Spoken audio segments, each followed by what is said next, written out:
What are the chances we've heard of this at all, Jim? Oh, no, you have. This is one you've heard of. Hi, this is Ian Dent from EMF on All Over the Place, where the fun sanity never ends.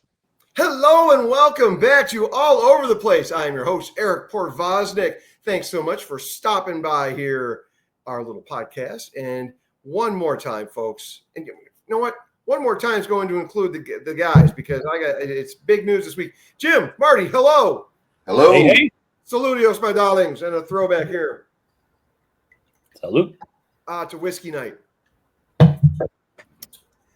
Oh, man, that's good, strong stuff. So, guys, I mean, I say this every week that, more subscribers, more views, everything. We took huge leaps this week. It's across the board with more subscribers on all the platforms. So more on YouTube, more on Spotify, more on Amazon and Facebook. We're picking up steam there as well. And Instagram. Thank you, everyone out there in all over the place land. Not here without you guys, and greatly appreciate it. Absolutely. Thank you. And this week's topic, folks, we have another threefer on tap, and it is going to be another music-related one. Hey, Yay! We're discussing our top 3 and a few honorable mentions because it's us, and we have to have honorable mentions, especially because this was very, very tough. Top 3 album opening tracks, and our +1 is our favorite closing track, which I'm sure we'll have a few honorable mentions in there as well. We're music-loving people here, folks, as you may have gathered from many episodes before this. But Jim, Marty, how tough? Extremely tough. Yeah. Extremely. For me, I would say this was probably the toughest list to make in terms of just getting it down to 3. So all of my honorable mentions, and there will be several, all of them are a hair's breadth from being the top 3. So if you don't like what's on my top 3, you don't like that I kick something to the honorable mentions curb, trust me, it is borderline and then some. So great. Yeah. Tough call.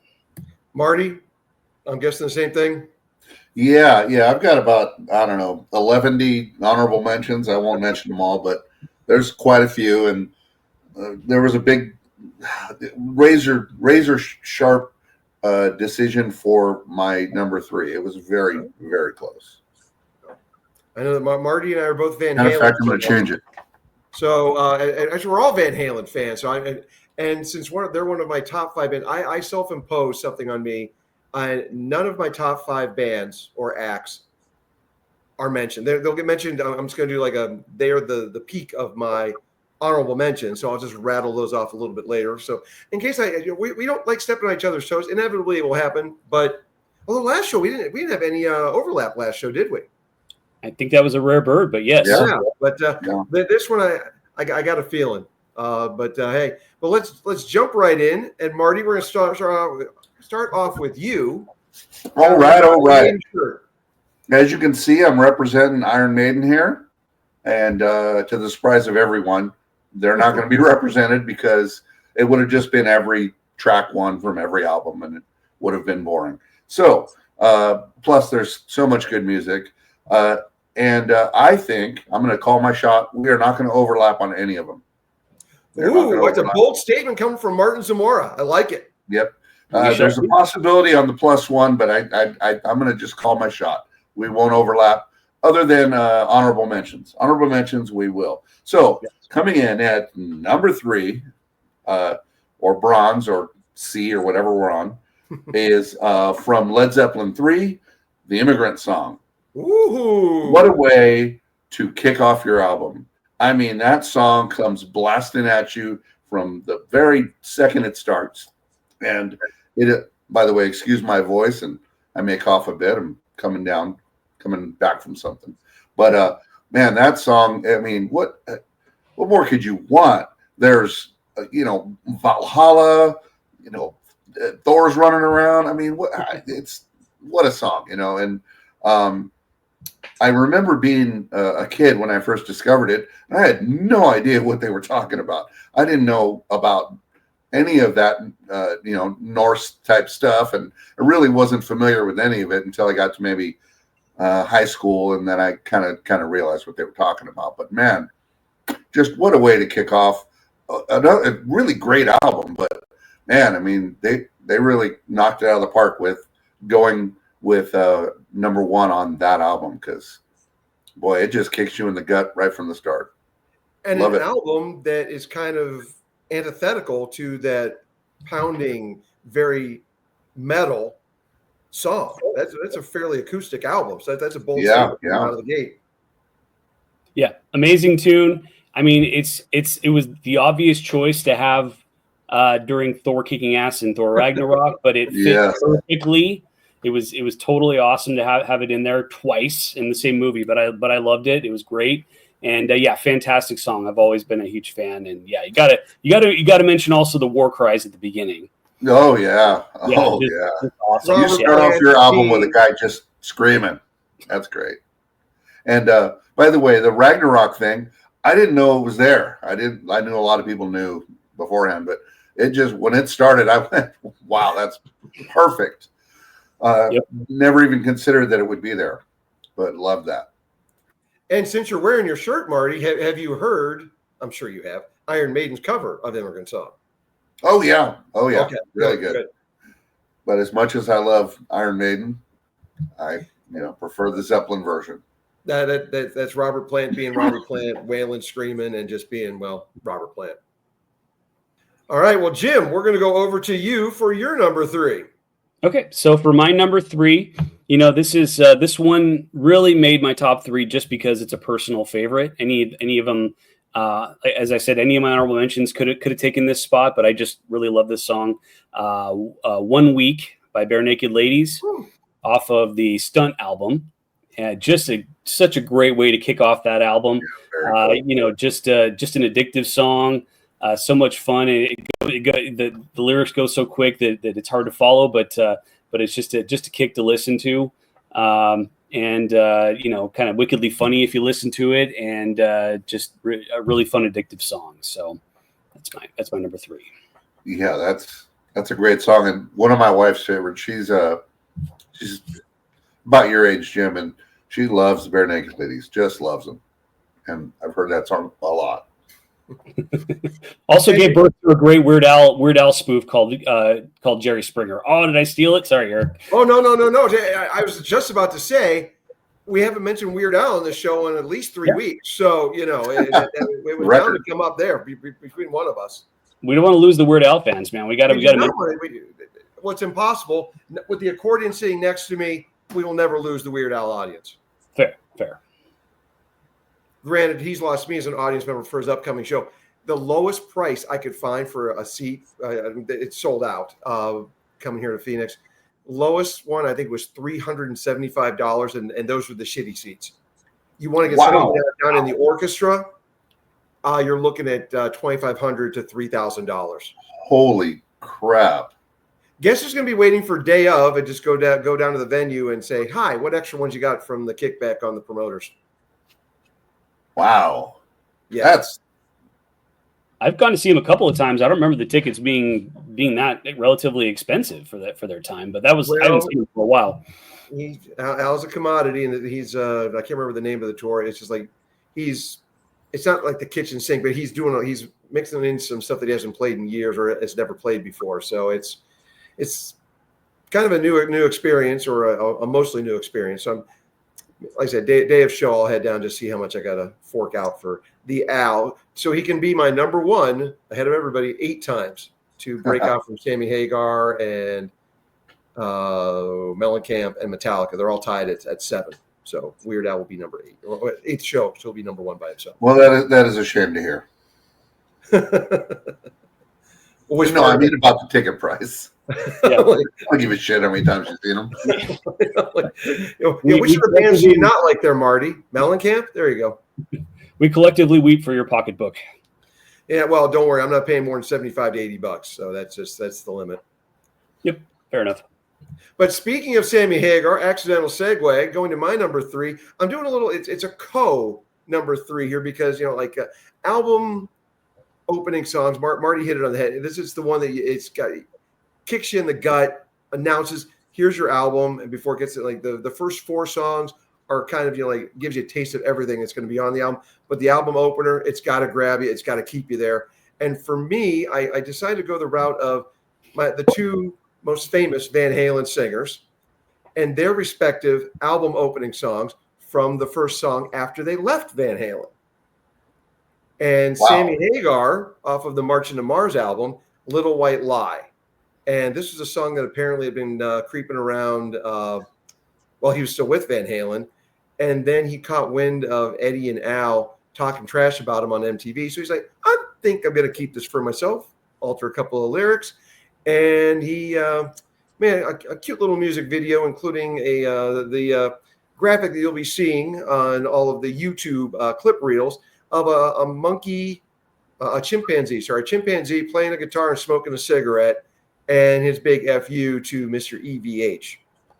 So, but he had, just coming out of the gate, first song on Marching to Mars, and he had Huey Lewis on harmonica on this song, and Roy Rogers, not the Roy Rogers cowboy, but it's a guy named after Roy Rogers. Roy Rogers, famous slide guitar player. He played slide and dobro on it, and just different sound for Sammy. And also some guitar hero from the 90s, little guy by the name of Slash appears on the song as well. So I think I've heard of him.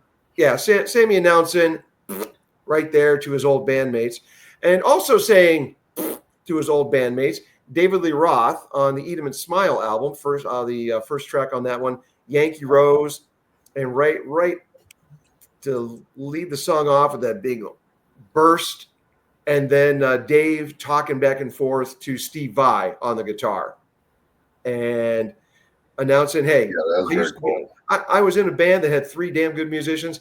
I'm bringing on Stevie Vai, I'm bringing in Billy Sheehan on bass, and I'm going to bring in Greg Bissonette on drums. All amazing players in their respective instruments." And David Lee Roth, Yankee Rose, Sammy Hagar, Little White Lie. Those are my number 3 for favorite album opening song.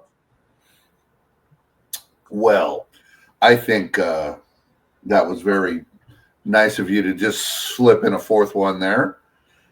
Oh, they're just halves. They're just halves. But well, if it makes you feel any better, Marty, I will have one. I will kick off one. I'll kick out one of my honorable mentions later. Perfect. I feel so much better. I'm a helper. I try to help folks. It's what I do. Yeah, but for now, I'm going to help Marty and say, head on over for your number 2 or your silver. All right. Well, do you don't want to hear my 3B? Yes, I do. It's London Calling, off of London Calling, because that's a badass song. But there you go. That was my first honorable mention. It got pushed off just by a smidge. All right. So my number 2 is off Permanent Waves. Jim might know what I'm about to say. I know Eric does. Spirit of Radio. What a song. One of my top 10 songs of all time. That was where I went from liking Rush to loving Rush. I mean, it's such a good, all their music's really complicated, but just so musically perfect. It just, and it talks about the thing that I think we're all old enough to remember when radio was the way to go. It was the medium of hearing our favorite music all the time, anywhere we went. Obviously the Walkman came along, but even before that, it was a little FM radio. It was, just we were listening to the radio. And it seems I like a lot of songs that talk about the radio. This is my top one. But just what a way to kick off a great album. I really do like Permanent Waves. I know some people were, but I liked it. Well, plus it was Rush, so I pretty much one. liked all of it. But great musicianship all around. I really liked Geddy's voice in that one. It wasn't as screechy. Nasally. There you go. But really love it. Love Rush, and what a great song. Jim, you're the resident Russiophile here. So what's your call on Marty's call there? I don't know about that. Last time I opined on Rush on this show, I was it was suggested I'm a bit of a normie when it comes to the band, but well, I mentioned Kathy Reagan a little bit earlier and how she would react to Marty. So you know what? Yeah. She's not here right now. Say what you want. That's true. No, I'm going to say Spirit of Radio, great tune, love it. Tom Sawyer, another one started off an album and another great one. I would put the two of them neck and neck in terms of quality and likability, but either one works. And yeah, Spirit of Radio is a great pick. All right, Jim, to you for your second pick. My second pick. So this one could have easily been a number one. It just got edged out, but it's one of my all-time favorite tunes, and it's by an artist who is also going to get honorable mentions because he's amazing, Johnny Cash. And the tune is "The Man Comes Around" from American 4, and I absolutely love it. It's beautiful. It's haunting. It's one of my all-time favorite songs. And God, what a way to start out American Recordings 4. I think he recorded that really not knowing how much time he had. He managed to publish some more albums, I think after that and posthumously, but Johnny's mortality was definitely on his mind when he made that song. And he took this apocalyptic tune and just infused it with this amazing sadness in his voice. And man, the way that guitar picks up on that one is just unbelievable. I absolutely love it. He was an artist that could do so much with so little. I mean, a lot of those songs were just him strumming on a guitar with very little backup. And he just made just really, really something special with that one. It's American 4. I couldn't recommend that enough as an album to anybody that doesn't have it. It's unbelievable. It's in my opinion his biggest legacy as in his older age as an artist. It's an amazing album, and great way to kick it off. So that's my pick. Yep, I would say if you only could own 3 Johnny Cash albums, pick either Live at Folsom or Live at San Quentin. Or actually take both of those and American 4. Oh yeah. Yeah, I agree with Eric. That's it's right up there with them. And kind of out of nowhere for me, I always liked Johnny Cash, but man, that showed up and in my life, it showed up and I was like, what is happening here? I didn't know he could do that kind of thing. Really a lot different. Yeah, at his age, people were, it seemed like everybody kind of moved on from him, but he came back with that one and it just made such a cultural impact, and it just rocked everybody's socks off by how good it was. And there's so many great tracks on that one, but it's hard to beat that. Hard to beat Man Comes Around. It's amazing. Yeah. And an original song on an album, full of so many good covers / reinterpretations. And a nice throwback there. I'm going to give it up to Mr. David Starr, recent guest of ours. Just said, hey, Rick Rubin knows what he's doing. Find music that may be out of your wheelhouse if you're an artist and make it your own. Yeah. And when Johnny Cash covers your song, that is the song. That's it. Yeah. It's not a cover. It's Johnny Cash making it his song. Now, there were a few where I wouldn't have done Desperado. I wouldn't have done Bridge Over Troubled Water. Johnny, I don't feel those were strongest for Johnny. But again, drops in the bucket compared to what he did do with so many great songs and made his own. Yep. Look, we're looking at you, Rusty Cage. Looking right at you there, Soundgarden. Streets of Laredo, man. His version of Streets of Laredo just got me. It was so good. Yeah. That was excellent. I do dig it. I also dig, heading into my number 2, the Go-Go's. And I'm going to go with the lead track from their third album and their final album before, years apart and getting back together in the late 90s. But the Talk Show album leads off with what is from the get-go became my favorite Go-Go song, Head Over Heels. Yeah. And just Jane Weedland and Belinda Carlisle, kind of the main faces of that band. But Charlotte Caffey on the piano. I love piano in a song. And we probably do a top 3 or do a threefer on that one at some point. But I just love the way that carries the song, just moves it through fast. It just the mood sets it.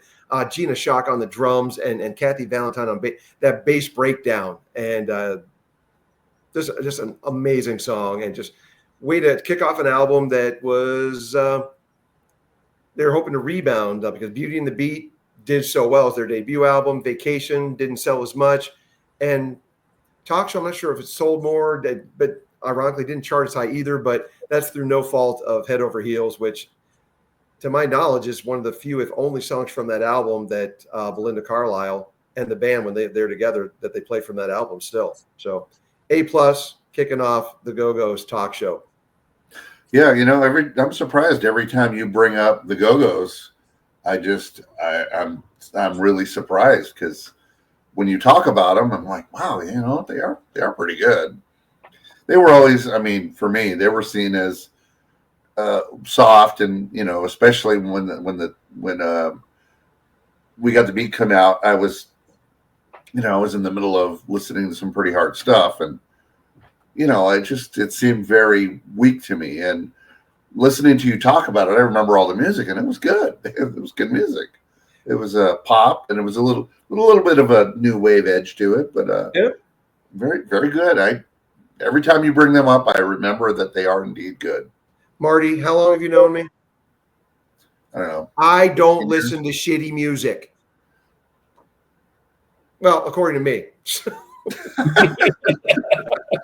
I'm sure there's a lot in collection. Yeah, where's my Slobberbone records that nobody likes but me? Anyway, enough of that. Marty, over to you for your numero uno, preceded by as many honorable mentions as you want. All right. Well, folks, this is going to be our best playlist ever. Oh my gosh! All right. Well, I can't wait for this one. So I'm just gonna run down a few that didn't quite make the cut, although they should have. I already mentioned London Calling. That I think that song, that album changed how we make albums. It did so much. It fantastic album, one of the best albums ever. Another pretty good artist, off the Purple Rain album. I hope I just didn't step on Eric's, but Let's Go Crazy. I won't mention this one because I'm pretty sure it's Eric's, but Enter Sandman. Here's another one that really changed the way. It was something different than everything that was going on at that time, and that is Black Sabbath off of Black Sabbath. That blew people's minds. They were like, what in the world is this? Dark, and it's a very, very, it's simple. There's not a lot to it, but man, it's just listening to it. It's creepy. It's made for a horror movie. And I won't go too much further, but a couple extras from my younger years. The Freedom of Choice album by Devo, Girl You Want, and really, really dug that. So that whole album was really great for me. That was 8th grade, and I was really into my own music at that time. And the last one was when my punk year and a half. One of the first songs off of a new album that I was into the band, just getting into punk, was off the Damaged album by Black Flag, Rise Above. That to me was punk. And then there was a lot of other stuff, but that was to me punk. And really excellent song. The album pretty much sounded just like that song because it was Black Flag, but they were all really good. But and then you know what? I'm not going to say anymore because it's step on my toes. Step on my or maybe Jim's in this one, but Back in Black, Hell's Bells. Maybe that didn't do it. And then also, you can't forget Running with the Devil off Van Halen 1.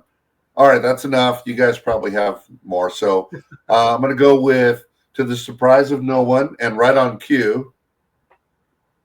There it is. Motley Crue. Too Fast for Love, opening track. The name of the song is Live Wire. It blew my mind at the time. It was heavy. And this is coming out of punk. I was coming out of the punk scene and getting into metal. And I was already going down to Hollywood to see punk bands at 15. Anyway, and this band kind of, some of the older guys in my school were, they just kind of discovered them, and I heard about them, and then when this album came out, I don't know, it was before I got into them, but when they went from Leather Records, which is this, they got signed by Elektra. Man, that an opening track, a lot like Immigrant Song, just hits you right in the teeth. And they do drop D, not drop D, but a full step lower D tuning, and man, it just sounds heavy and fast and different than pretty much anything else. And I just absolutely, can you tell I love that? I love Motley Crue. I love that album, and it's just amazing to me. There was a lot of other ones that could have went on here, but to me, that was kind of launched me into heavy metal is the way to go. It's the music I like, and it deprived me of a bunch of other good music that I now see as good. That very soft new wave music, I didn't like any of it, but I see now that it's good. Anyway, Motley fucking Crue, Live Wire, kicks you right in the teeth. Fantastic. Love, love, love that song. Thank you, Mick Mars, for laying it down the way it was supposed to be played. Yes. And right here, as you can see, on this Gresh imitation, I've been working on getting better at that song. Nice. That is in D-tuning right now because I'm trying to learn the whole album. I look forward to it. I'm no Mick Mars. Well, you can stand up straight better than he can. That was a tap below the belt, wasn't it? Oh, he's kicking one back there. For that. Love you, Mick. All right, yes, that was out of love. And not tease the ones we love. All right, Jim, to you with your plethora of honorable mentions before you hit your number one. Okay, so my honorable mentions, I've got to go with, Marty's going to love this one. U2, Where the Streets Have No Name, from Joshua Tree. By the way, great song that I hate. Go ahead. I knew you'd love it. The Clash, London Calling, which you already mentioned, but I got to include it because it's amazing. Nirvana, Smells Like Teen Spirit. I got to include that one, even though Nirvana is really not one of my favorite grunge bands, to be perfectly honest. But I mean, it's the only album opener on here that basically created a whole new genre as far as most people are concerned. So brought it forward. Yeah, it is a really well made song, and it's influential. It's through the roof, man. So you got to include it. And another Weird Al, great parody. Indeed, yeah, and yeah. That's nice you brought him up now. We can go for more than that. We're just getting warmed up, Marty. That's right. And by the way, Eric, apologies ahead of time if I step on yours because you're going last. But no, go right ahead. Sorry, not sorry. Guns N' Roses, Welcome to the Jungle. Hell Great yeah. way to kick off Appetite for Destruction. Great tune. What an important album. Yep. You mentioned Enter Sandman from Metallica. I got to include that as an honorable mention because I absolutely love it. From the Black Album. By the way, I cannot look at the Black Album without thinking of Spinal Tap now. That freaking movie has ruined so much music for me. Good Lord. Oh, but did you ever see the when they were it was whatever the documentary that they did with them on Metallica on the road, and they were meeting up with Spinal Tap, and no, they gave them the album, the Black Album. Now, and you see, you've just got the little gray snake down there. He's all coiled up. It's not really a Black Album, is it? Wait, are you telling me the guys in Metallica have a sense of humor? That's amazing. I can't remember if Lars was there, but James was laughing. Okay, fair enough. I'm gonna have to YouTube that now. And I think you already mentioned. Yeah, I think you already mentioned Live at Folsom Prison. I got to mention Folsom Prison Blues. Great song. Yeah. One of my all-time favorite Johnny Cash songs. It's fantastic, especially that live version with the prisoners. You can hear the prisoner reactions to it. It's so good. Yeah. But so for my actual number one, though, is a song I fell in love with far too late in my music loving career. I was well into my 20s, but it's now one of my all time favorite rock tunes. I never get tired of it, even though it goes on and on and on. It's Baba O'Reilly by The Who, known by normies as the Teenage Wasteland song. Yeah. From Great song. From Who's Next, which is I can't recommend that album enough. But yeah, to start off any album with that is a winner in my book. And yeah, absolutely love that tune, and I never get sick of it. Heck yes. What a great choice. That's a blast from my childhood. My stepdad was a drummer, and The Who was his band, and he would play that. He had, he was a young guy, no kids yet. He had a great stereo system, so he would crank Who's Next nonstop. I was cranking in the house when he was off work. Awesome. Yeah. Love that tune. Long before it became part of the CSI credits. That's just a freaking awesome tune anyway. I love it. Yeah. Hard to argue with it, and no one on this show will argue with it. But I will switch over to my honorable mentions, and just very quickly, first off, Mama from the Genesis album. Dark, foreboding, and just, I think a bold statement or not, I think a far better song than In the Air Tonight, which uses the same phrasing and elements, but I think Mama is just amazing. And just that Phil just gets creepy. I love it. Also, Royal Blood, Trouble's Coming. I love that song from the Typhoons album. They had done 2 albums of just very good, just that guitar / bass and drums. And the Trouble's Coming just introduced like a dance or almost like a pop element to it, just a little bit of funkiness to it. And I really like that, the direction that they took on that album. And since then, great live as well. But now I'm going to go through my top. I'm avoiding in this my top 5 bands, and I think if I haven't mentioned my top 5 bands ever on the show, just very quickly: INXS, Van Halen, Prince, AC/DC, and The Replacements. So very quickly, I'm not going to get into any explanations on it, but my favorite album opening tracks from all of those bands: Dirty Deeds Done Dirt Cheap, Sign of the Times, Replacements, IOU from the Please to Meet Me album. And let's see, who am I missing over here? I got to do a little sneak peek on this stuff. Who am I missing? Oh, Guns in the Sky from INXS's Kick. And I can't believe Marty didn't bring this up, or maybe he was just waiting for me to possibly say it. His Van Halen pick was Running with the Devil. Mine is Mean Streets. I left it because I figured you might pick up on it. Well, there you go.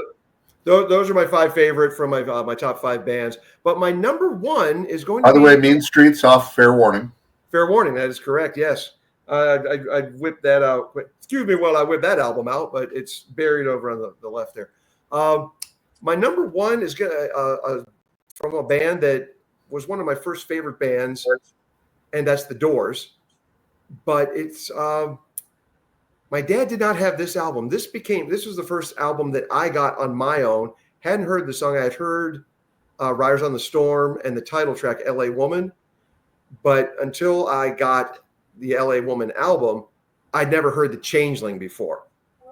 Ooh. And son of a bitch. Wow. Just Jim, of course, the troubles, was the legal matters and everything, and God knows how much he was involved, and they knew how much he would be involved. So Ray Manzarek, he totally drives this song. The organs, keys, just straight out. It's energy from the get-go. And then Jim is possessed lyrically. He's yelping through it. He's got squeals going on. And Robbie Krieger's kind of in the background on this one, still playing his great flamenco style with blues guitar. But John Densmore at the end, just he's kind of, it's like he's leading a church revival, and he and Ray are just playing off of each other. And Jim, Changeling, my favorite album opening track of all time, off the Doors, LA Woman album. I haven't heard that in forever. Yeah. Well, you'll hear it on the playlist. I hadn't even thought about it in forever, let alone heard it. Yeah. Yeah, that one doesn't come up very often when you talk about the Doors, but yeah, it's a great tune. Well, folks, I'd like to surprise people from time to time on this show, and I do what I can. And here a reminder: you are watching or listening to All Over the Place, the official podcast of us, and the official podcast of Round and Third Productions. And I do want to throw a shout out to, of course, our friends over at Danny Zalesko Presents, and check out DZP Presents for your concerts, especially here in Arizona. But Danny goes from coast to coast. Go there, check it out. Make sure you see some live shows from the DZP team.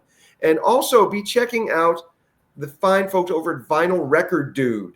And Nick Bohr and his team of guys over there, they're getting ever so close to moving into their new location in Scottsdale. And when they're in there, we're going to be doing a live in-store from the show. So make sure you check out DZP, Danny Zalesko Presents, and Vinyl Record Dude. Check them out when you're done listening to the show. And for now, though, we are going to be skipping over to another one that could have been 1,000 or maybe 994 choices here for honorable mentions. But this is our favorite album closing track. So, Marty, flipping over to you for your number one. All right. Honorable mentions album closing tracks. All right. So there's Should I just run through my honorable mentions, because I may step on a toe or two? Yeah, I have a feeling we're going to step on some toes on this one. All right. So, because my number one is almost as slam dunk as you can get, but Van Halen's an underrated. Van Halen 1, On Fire, very, very, very cool song. There's a few others. Electric Lady. I've been a little sick. Electric Lady. Marty, you've only had two and you're slurring. That's not like you. There's a more, God damn it. Anyway, Voodoo Child. Oh, just what a kick-ass song. And A Day in the Life, Sgt. Pepper. That feels like I'm stepping maybe. But this one I don't care about, because I'm not a huge fan of this band. Nirvana, In Utero, All Apologies. Fantastic song. Eric, is yours going to be the obvious? No, you already said, so I'll say it. You said it wasn't. Purple Rain. That's my last of my honorable mentions, and that was almost my. This shows how big of a Prince fan I am. But your opening and your closing ones are phenomenal songs, and I still go with Sign of the Times. So my number one, it's a song that everybody knows, even youngsters know it. It's got a fantastic, very long solo. It's not even really a solo. It just jams along with the song, and it's fan-fucking-tastic. Leonard Skinner, Freebird. I know it's been played to the moon and back over and over and over, and it's a tad overplayed. I try to never listen to it. If I say I'm listening to the radio or something, or it pops up on Spotify, I try to skip it, because when I listen to it, because I don't want to get oversaturated. When I listen to it, I want to have some headphones on. I want to listen to it from beginning to end, because it's a fantastic song, and it's because it's been overplayed that people hate it. People like Eric say. Excuse me. Hey, I listen to this song once every 20 years, and then I say, okay, I'm good. Yeah. So, in my opinion, it's one of the greatest songs ever. It builds very slowly, kind of the same way Stairway does. It builds and builds and builds and builds, and then it's rocking along, and it's just, no wonder everybody likes it. It's really good. So my number one is Freebird. It edged out A Day in the Life and Purple Rain for my favorite last. There you go. Favorite album closing track. Yes. Closing track. So anyway, play some fucking Freebird, bro. Tuesday's gone. I don't have a lighter, but where's all of our lighters? They took our lighters away, folks. Pretty much, yeah. Wait, this is Arizona. I'm sure I could get a lighter with no problem. But all right. Go to the candle section at Walmart. That's your hack.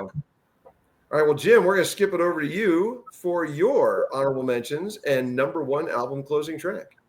Okay. Well, before I do that, let me just say this. Anybody who's watching this on video, note the difference in skin tones between the three of us, and try to figure out which one of us is from Seattle.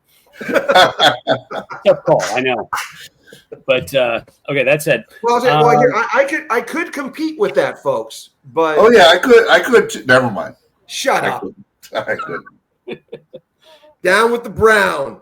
You got a redneck, Eric. You're officially Arizonan. See, there you go. Right. I'm just more brown. I'm not a farmer, Tan. I'm an umpire, Tan. That's right, umpire Tan. All right, go ahead there, Jim. Yep. So yeah, like with my top three, I have a lot of honorable mentions that could have easily made the list. I made a rule for myself with this one that my one pick for album closer cannot be on an album that I've mentioned in my album openers. So that did shuffle a lot of others to the honorable mentions. So my honorable mentions, The Clash, Train in Vain, off London Calling. Already been mentioned, but it's a great tune. Or has that been mentioned? No, the album's been mentioned. No. But Train in Vain is awesome. It's one of my favorite Clash tunes. Excellent. Yeah. The Who, Won't Get Fooled Again, off Who's Next. Yeah. Another classic and one of my all-time favorites, and another one I never get tired of. This one I can't believe I didn't make it number one, but Led Zeppelin, When the Levee Breaks, off 4. Oh, such a great tune. Such a great way to finish out an album. Love that album. I'm shocked that a drummer would mention that song. Shocked, I say. I enjoy listening to things that I'm incapable of playing because it's too damn hard. So yeah, a couple of personal favorites. Again from Bare Naked Ladies, off their Maroon album. There's the closing song is called "The Night I Fell Asleep at the Wheel." It's a great tune. If you never heard it before, and from Dave Matthews Band's Crash, they finish out that with a song called "Proudest Monkey" that I really enjoy as well. It's probably Dave's most autobiographical song, and I really like that one. So, but for my one album closer, couldn't not pick this one because it's so perfect. The Doors, The End. Threefer. Oh. Go ahead. The End. What a absolutely perfect way to finish out an amazing album, which is self-titled. But yeah, The End is obviously it's legendary at this point due to associations with certain movies. But it's just such a beautiful song. I think I've already used the word apocalyptic once on this show, but it's a very apocalyptic song. It just feels like it's just Jim's just crooning about the end of the world, and he feels fine because he's zonked out of his brain, and just enjoying the apocalypse around him. But it's just absolutely amazing, just dreamy tune. Love it. Speaking of parodies, I'm not going to mention Weird Al again, but I guess I just did. But SNL, when Val Kilmer was on SNL, I don't know if you guys saw those sketches, but yeah, he did one where I think it was Jim Morris. It's hard to even describe it. It was so weird, but it was like Jim Morrison and the rest of the band got reincarnated as different things. I think he was a little girl, and so it just ends with this little girl singing The End, and it's just so weird and random, but it's hilarious. Yeah. So I had to mention that parody because I love it. But fantastic song and a classic, and I love it. So excellent choice, Jim. Excellent. Love that song. That whole album, just put on some headphones, maybe go out back, sit in a comfy chair, and just lose yourself in it. Absolutely. Yeah. Maybe I'll do that tonight. And a song that would likely top all of our lists if we ever do a threefer with incest-related songs. So there's that. And that cannot be the stinger at the start of the show, or we will be bumped off. I'd have to go beep on that one. I think I might plan to be busy for that show. I don't know. I'm learning how to mess with algorithms. And so it's your number one for album closing song from their first album. I take the album opening song as from their final album. It's a nice yin yang there. I like it. Man slips into hole, falls to bottom. Coincidence or mystic happening? Time Life Books presents. No Bigfoot and Time Life presents, Marty. Sorry. So for my album closings, very quickly through my honorable mentions, from an album that was mentioned by Jim in one of his honorable mentions, Rocket Queen from Appetite for Destruction. Oh, that's excellent. And Marty brought up Hell's Bells. I will counter with Rock and Roll Ain't Noise Pollution. It is not. And one of us, notably the one not wearing the Iron Maiden shirt, has to bring up Rime of the Ancient Mariner from Power Slave. This close. I'm sure it was. And I'm breaking my rule and not using one of my favorite songs from a band. But yes, it's a replacement song. It is my number 2 song of all time, behind number 3 song. It's Twilight Zone, and then it's Someone to Love from Queen, and then the replacements, Here Comes a Regular, which closes out the Tim album. Brilliant song, Paul Westerberg's greatest lyrics, and that is my final honorable mention. Before I get to a band that is over you can't see it in the tri-shot, but the band Pretenders, the final song on their debut album, Mystery Achievement. And you're closing out an album that is one of the best debut albums of all time. And you, obviously, Chrissy Hynde, no denying her as the leader of that band, but kicking off with Martin Chambers on the drums, the rhythm section with Pete Farndon on the bass, that boom, boom, boom, boom, boom, boom, just grabs you and it hypnotically gets you into the song before Chrissy kicks in. And then James Honeyman Scott's stinging guitars, his trademark stinging punk rock, just thrown at you in that whole song, and the breakdown, Martin Chambers with the drums. It's just everything that makes Pretenders great. And that is my number 1 album closing song. Excellent song. Love that song. Folks, there you have it. A threefer of our favorite opening album tracks, and the +1, our favorite closing track.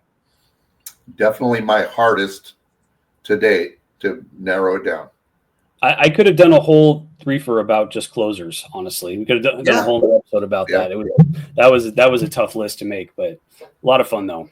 Well, who knows, folks? This may just be part 1, and the next time we'll do our 3 additional. Well, we already got to kick off 1, 2, 3, 5 are out the window on this one for me, but I got 20 more. We can pull this out, folks. Yeah. Oh yeah. Will it be a better playlist? We don't know. We'll find out when we come back to it. But until then, thank you everyone for the likes, the shares, the subscribes. And Marty, what else are they supposed to do when they come over there? What's the final piece of the puzzle when you like, share, subscribe? What should you be leaving? A comment. A comment. What are your favorites, folks? What do you like? Tell us why Eric is wrong about the replacements. Tell us how Freebird, although overplayed, is an amazing song. You'll see him roll his eyes from time to time. That's his little tell when he doesn't really. I learned it from Nick Searcy. Nick Searcy's the king of the eye roll. Yes, please leave comments. Tell us why we're right. Tell us why we're wrong. I think I know everything. I think I'm the smartest guy in any room I am in, but I'm also smart enough to know that's probably not true. So tell us why we're wrong, but tell me why I'm right, because that's what I like. Or celebrate why we're right and tell us why you're right. Tell us why your top 3+1 is super cool. Or you can disagree with me and say these other 2 guys are idiots. That's perfectly acceptable. You could. But yeah, let's hear your top 3. See what you got. Now we need to insert Kathy Rankin's eyeball roll for you there, Jim. I've already seen it. Thanks. All right, folks. Thanks again for watching and or listening to All Over the Place, where the fun sanity never ends. And we will be back real soon. Take care, everybody. Bye-bye.